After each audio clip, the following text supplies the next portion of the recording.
Man, what's good, man? I had to take a day to really think about and choose my words carefully um, when it comes to the situation that's taking place up in B-more right now. Yesterday I said some critical words against the mayor, Stephanie Rollins Blake. But then, today I really had to take a step back and really think about it. Were mistakes made? Yes. But at the end of the day, and you got to really think about this, at the end of the day, none of them youngins were killed last night. You didn't hear about any of the kids getting killed. So her approach to it might have been the right approach. As crazy as it sounds, because none of those kids were killed last night. And you have to really look deep and think about her procedures in that incident at the time. She's a long life resident of Baltimore. You don't think she loves her city? Of course she loves her city. I mean, she just got into office, man, and this came upon her. Think about it, man. It could have been real tragic yesterday.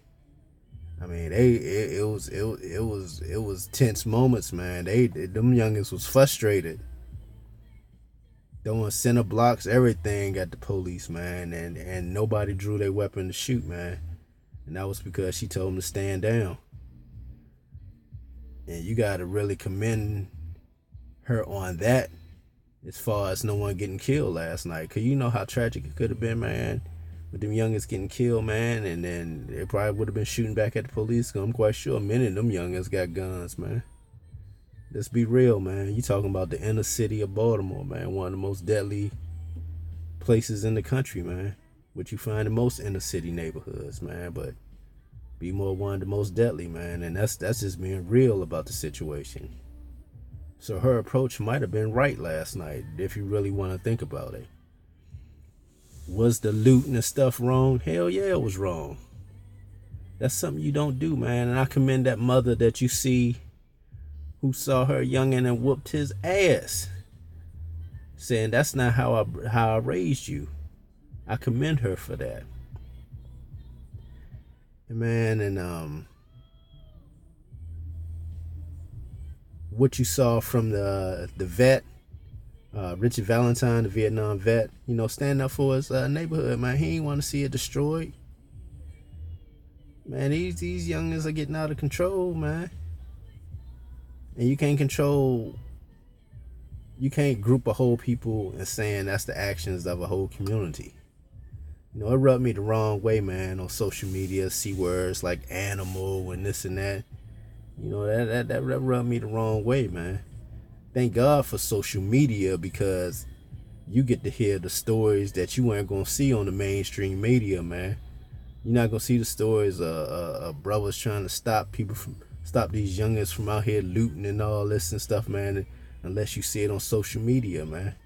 They were so focused on them looting and robbing that they ain't talk about the brothers who was trying to stop that, man, what was going on.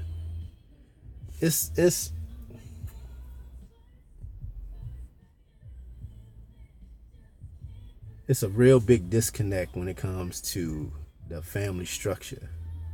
And that goes back many years, man. Think about it during the time when you had the organization in the movement of the Black Panther Party, and a lot of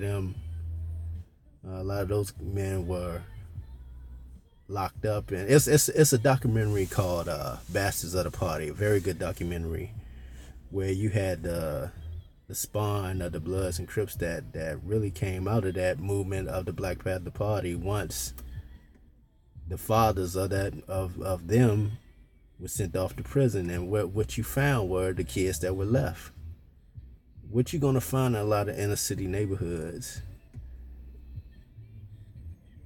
you can say I'm right or wrong, you're gonna find a lot of fatherless homes, man, and the structure is off. The reason for that, man, we are in what we call modern day slavery, man. A lot of brothers locked up behind bars, man, for one reason or another. I'm not gonna get into that at the time. But what you find now is a structure where there are not fathers in the home, man. And I commend that mother who went out there and did what she did, man. She was not gonna have her child out there doing what he did last night.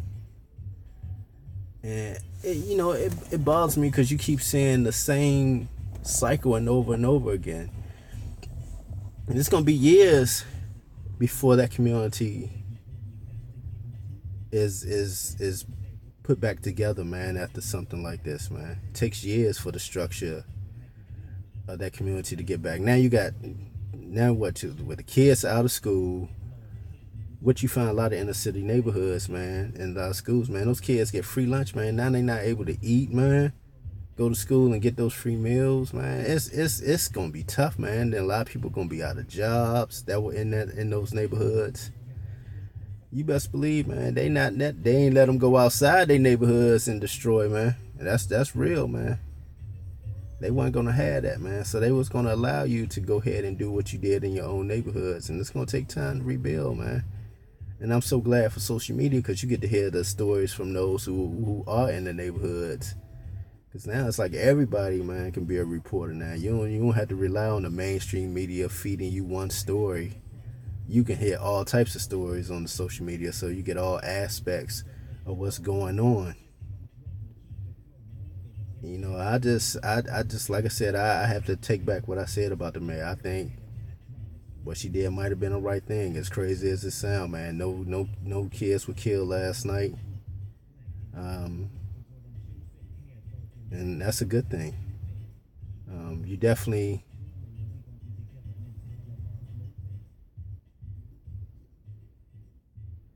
there's definitely a disconnect. What you find as far as trusting the police, that's just being real, and what you see in most inner city neighborhoods, man.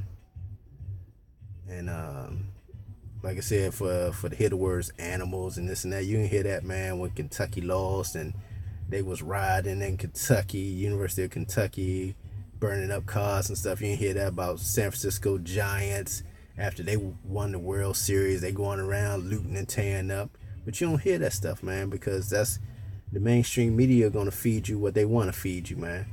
Thank God for social media, because you get to hear the real stories of what's going on out there and how people are trying to stop these youngers from doing what they doing. It was a church senior building that was destroyed, and you better think with your third eye, man. In the midst of chaos, you're gonna have outside factions doing stuff in the midst of chaos. Think with your third eye. I don't see youngins burning up churches, man. You best believe, man. Think with your third eye, man. You can have people in masks and gloves. You don't know who they are, man. Going in, doing chaos in the midst of what was these youngins doing in the frustration, stealing out of malls and liquor stores and this and that. So you better think with your third eye, for real. And that's all I got to really say about that right now. I'm praying for the city of Baltimore, and I take back the words I said about the mayor.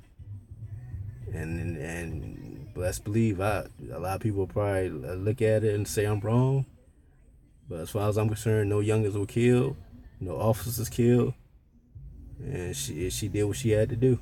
Peace.